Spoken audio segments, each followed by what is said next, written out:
en Côte d'Ivoire où le développement est exponentiel. Peut-on dire, sans se tromper, tableau d'honneur au Premier ministre chef du gouvernement, son Excellence Robert Begré-Mambé?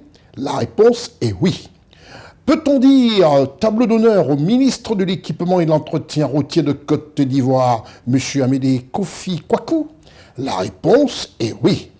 En effet, le gouvernement de la République de Côte d'Ivoire fait des prouesses au quotidien pour le bonheur des populations, qui pour certains ne s'en rendent pas encore compte. Mais cela ne saurait tarder.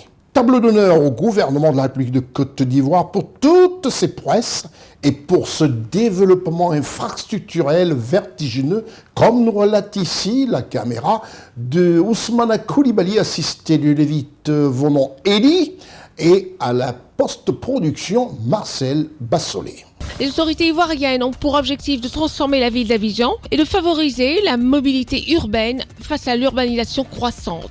La construction d'autoroutes, de ponts et d'échangeurs témoigne de cette volonté de renforcer l'image de la ville d'Abidjan. La ville d'Abidjan vient d'être équipée de diverses nouvelles infrastructures. En plus des nouvelles infrastructures ouvertes à la circulation, l'échangeur de l'amitié ivoire-japonaise Shinzo Abe, la voie de contournement d'Abidjan Y4, ainsi que les 4e et 5e ponts d'Abidjan. La ville d'Abidjan est toujours en processus de construction, comme les échangeurs en construction au carrefour Aquaba ou encore sur le boulevard Kofi Germain Gado, anciennement appelé boulevard François Mitterrand. Tous ces travaux sont inclus dans le plan d'urbanisme du Grand Abidjan à l'horizon 2030.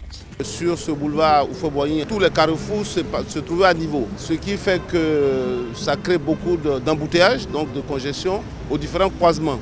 Donc c'est pour ça qu'un certain nombre d'ouvrages ont décidé d'être faits. Le Grand Abidjan dispose d'une multitude d'infrastructures routières pour faciliter le trafic. Si vous allez vers l'aéroport, actuellement il y a l'échangeur d'Aquaba qui est en train d'être fait, qui est prévu finir fin novembre. On a décidé donc de déniveler tous les carrefours, fluidifier le trafic pour ceux qui vont soit au plateau ou qui vont vers l'aéroport. À l'école de police, il y a des travaux qui sont en train d'être faits. L'échangeur de la Riviera 2 est déjà fait. À la Riviera 3, vous voyez qu'il y a un autre échangeur qui est en train d'être fait. À la Riviera Palmeraie. Après, vous arrivez à Faya. On a quasiment terminé l'ouvrage.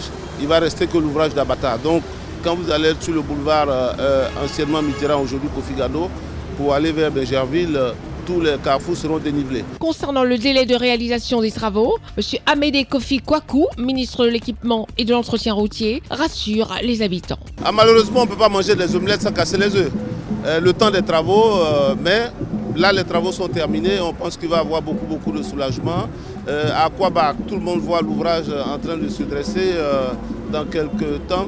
Je pense que les Ivoiriens pourront circuler de façon aisée. Les habitants, de leur côté, aspirent à ce que les travaux soient terminés dans les plus brefs délais afin de pouvoir profiter de leur route au quotidien et vaquer paisiblement à leurs occupations.